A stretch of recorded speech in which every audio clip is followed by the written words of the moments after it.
everybody. Deep Whispers here.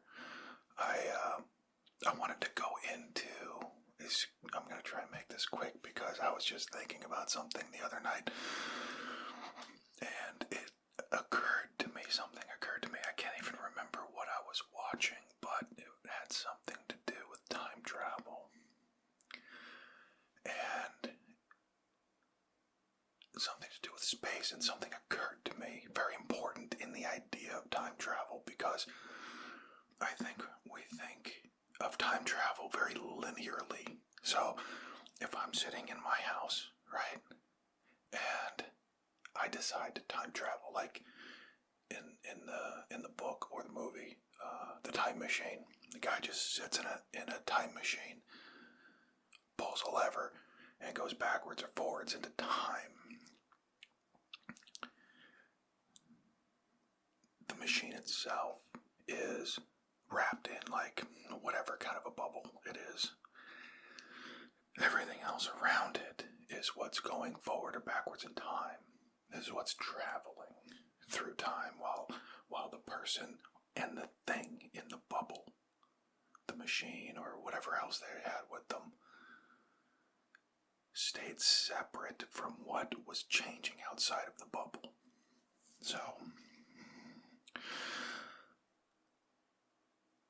same thing kind of goes along with the DeLorean, of course, right? Back to the Future, one of my all-time favorite movies.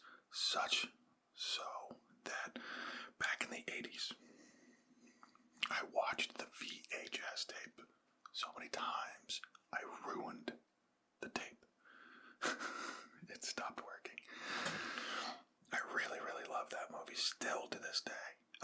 And 2 and 3, it's one of the few trilogies that didn't trip over its own self and smash its face on the ground. I love all 3 of those movies. The first time Marty goes back in time, right? He's at the Twin Pines Mall. And he goes back in time. So where he was in a parking lot, now all of a sudden he's in what that parking lot used to be, which is somebody's pine tree farm. Okay. Well, the DeLorean went back in time. Not everything else around it, just the DeLorean. So, here's my thought, and this is why this right here is kind of the key to why all of the time travel ideas fall apart. And it just occurred to me last night or something. If this is the Earth, and I'm right here, and I am time traveling, I go back, say 50 years, right? 50 years ago, the Earth was not here. The Earth was way over there. Because we're all traveling. The Earth isn't just spinning on an axis, and it's not just rotating around the sun. It's also rotating around the Milky Way. The whole thing. So if I'm right here, and I go back 50 years, the Earth is going to be over here. You probably wouldn't be able to see it, because 50 years ago, the Earth was so far away. It wouldn't be there.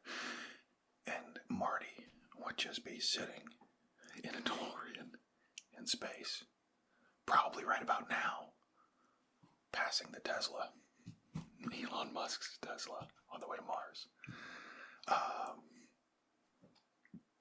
Very dead, by the way, like from a long time ago, from 1955. And I know the movie took place in the mid-80s. My point is, so I was talking to somebody else about this. The only other person I talk to on the planet on a regular basis.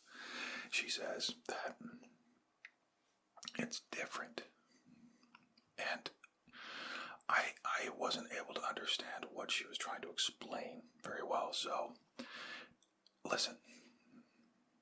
If you were going to have a time machine that follows what happened, like if you're going to follow a planet and everything else in the distance as you go back in time and stay on the planet and be where you wanted to be. Because here's the thing. It's not just about location of the planet. It's also about time itself, how we perceive it. We just made up a calendar. We made up 24 hours in a day, and there isn't even 24 hours in a day. There's more time than that. That's why we have a leap year. So if you were going to go back, you have to know, you have to compensate for, I'm going to stick with 50 years, 50 years worth of those extra seconds that matter. Because what it could be is that you end up materializing in a thing that was just maybe starting to get built, or wasn't built, or will be built, or whatever it is. The point is that you're going to land somewhere else because the Earth is rotating all the time, roughly 1,000 miles an hour. So, as it's rotating, right, you start here. You're going to go back 50 years. You're going to end up here. And you actually could just be putting yourself right, like, that's another thing too, elevation, right? If you're in Aspen, let's say like high up in the mountains, right? And you time travel back, and you're, let's say, 4,000 feet at elevation, but you materialize over here, like above an ocean. You're 4,000 feet in the air. You're just going to fall, and then you're going to crash into a large body of water. You're going to have a planet coming at your face, and no one's ever going to hear from you again. They're going to think the mission failed, and it did horribly. You should have planned better. Don't blame me. The other idea is, if you could, as well as go back or forward in time, here's the thing too, we could maybe make some calculations of what did already happen, where the Earth was, what the rotation was at, where buildings have been built, not built. We don't know anywhere near all of them. But what we don't know is if we were to go into the future, where our building is going to be built. So one of the things about the time machine was he just kind of went backwards and forwards, all kind of in the same house, or there was nothing there.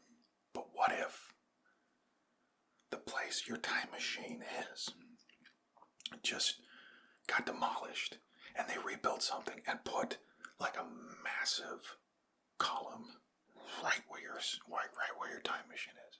How do you account for that? How do you plan for that? And if you're in a time machine that is moving, like the DeLorean, I mean, it's a movie. I get it. They were able to plan where, I mean, I get it on a lot of different levels, not just this one. They were able to plan where the DeLorean was going to come out, and a couple of times it was a close call. And if I remember correctly, Marty crashed into a couple of things. But what if you come out right at like 6 inches, going 88 miles an hour, 6 inches, right in front of a brick wall, concrete, going head to head with a train, who knows what, right? There are just too many things, but it doesn't matter, because I think that this is one of the things. I'm trying to keep all this straight in my head. I'm not a scientist. I'm a philosophical science fictionist.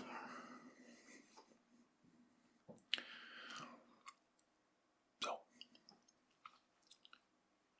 you're here. Earth is rotating. It's going around the sun.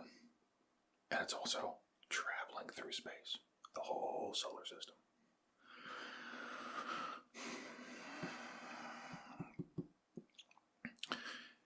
You time travel 50 years back. 50 years ago, Earth was here. You're going to still be here. If you want to make it back over there, what you also have to do is not only have a blink drive installed on this theoretical, we don't know if we can do it yet, time machine. We also don't know if we can do the blink drive. But we're playing with Monopoly money right now. So you have to know so many calculations. You have to be able to go back in time. You have to be able to also instantly, while you're going through time, go from point A to point B, which is actually point A, because that's where you were trying to go just 50 years into the past. And this is outside of the whole paradox thing of, oh, what if you, whatever, you kill yourself, you kill your grandfather, you kill the grandfather of the person who invented time travel or a blink drive, or didn't find the right energy source to be able to do all of this. That's a paradox all on its own. What I'm talking about is a 3D paradox of how do you make the locations work? How do you make it so that you while you are locking yourself outside of the existence and the occurrences of the whole universe, you're pulling yourself out. If you're going to pull yourself out of it to move on the timeline wherever you want, how do you also physically, now that you're not physically there, move from one place to another? The whole thing breaks. I don't know, a little bit of drama there for you. The whole thing, it's funny because I was kind of on board the whole time traveling, time machine thing. Yeah, maybe one day it can happen. People have bent the theoretical rules of physics to be able to account for time travel. But this one thing in my brain breaks the whole damn thing for me. And so I just thought I would share that with you. I don't mean to ruin things. It just happens, and I'm sorry. And maybe that's not ruined. I could absolutely be wrong. I could just come off as a raving lunatic. Wouldn't be the first time.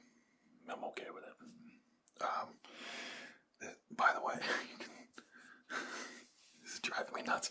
You can see my COVID styling over here. Lockdown. So that's it. I just wanted to sort of ruin time travel for everybody. Sorry to be the bearer of bad news that could absolutely not be real. I do want to say that I love you guys a lot, no matter what time we're in or place, location in the universe. I love you. Thank you for being here with me. I'm happy to be here with you. I will see you in the future.